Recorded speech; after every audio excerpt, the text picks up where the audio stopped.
Alors on va parler maintenant d'un phénomène très répandu aux États-Unis, mais récent en France, l'explosion des églises évangéliques. C'est vrai que ces grands-messes aux allures de concert sont très prisées des Américains. Et bien ça débarque en France. On compte déjà 1,5 million de fidèles accros à ces rassemblements religieux hors normes. Le reportage de Thierry Dagiral.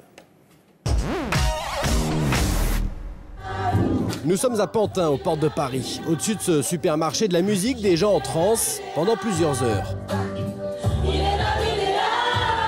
Ce n'est pas une salle de spectacle, mais une église, oui. Une église évangélique ouverte ici depuis 3 ans.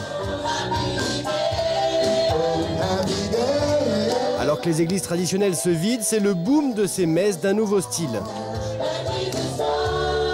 Les églises évangéliques, ce sont 450 000 pratiquants en France, des anciens non-croyants qui viennent souvent voir autre chose.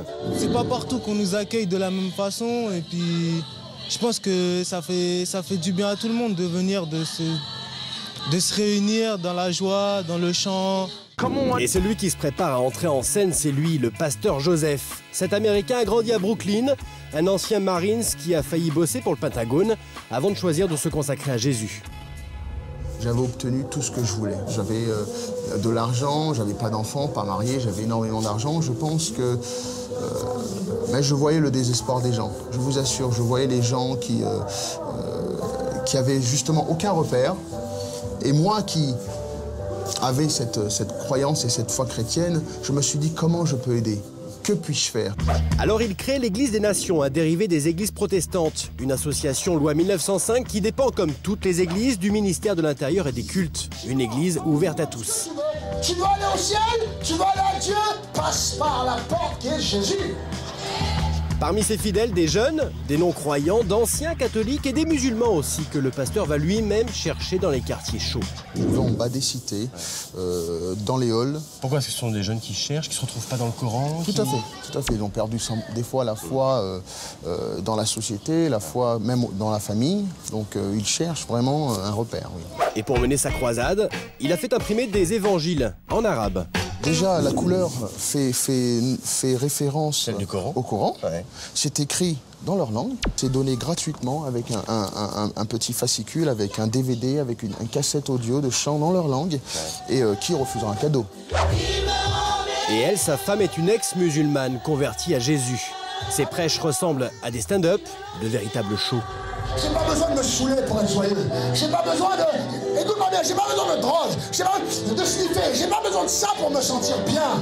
La seule chose que j'ai à faire, c'est de lever les yeux vers les montagnes, d'où me vient le secours me vient de l'Éternel, qui a fait les cieux et... Wow! Loin de la messe en latin, les fidèles ici chantent, dansent et pleurent même.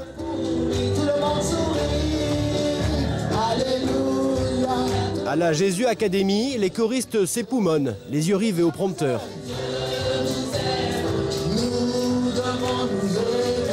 Outre les dons des fidèles, l'église vit de ses ventes de produits dérivés. Des DVD des prêches du pasteur, des disques de rap et des fringues à l'effigie de l'église, en vente à la boutique. Nous avons des affaires pour hommes, femmes, enfants, bébés, des affaires sport. C'est un vrai business. Oh, business, non, je pense que c'est normal. Mais derrière vous, il y a un foi. homme de marketing, un homme de communication. Pardon? Derrière vous, il y a un homme de marketing, de communication. Bah écoutez, c'est moi. Un business peu catholique pour certains. Si les évangélistes se développent en France, ce sont 70 millions d'adeptes aux USA. Dans les bons, les mauvais jours, à toi. Ce matin, c'est le baptême de nouveaux fidèles. Tous les ans, ils sont une centaine à plonger dans cette religion. Elle vient à toi. Tu es le Dieu de gloire, le Dieu de paix. Alors que les religions traditionnelles semblent coupées du quotidien, une trentaine d'églises évangéliques de ce type fleurissent chaque année, en France. Est-ce qu'on peut acclamer Seigneur?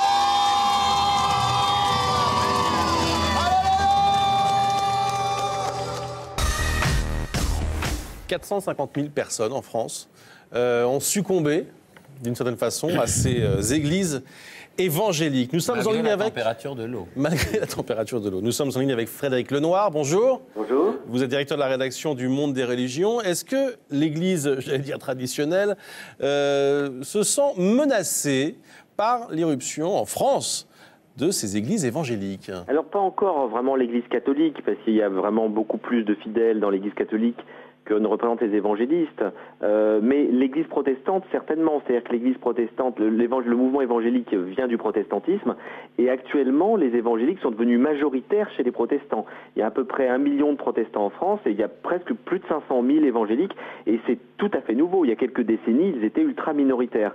Alors après, la question qui se pose, c'est est-ce que effectivement les évangéliques, dans les décennies qui viennent, vont mordre de plus en plus, ce qui est déjà un peu le cas, sur tous les fidèles déçus de l'Église catholique.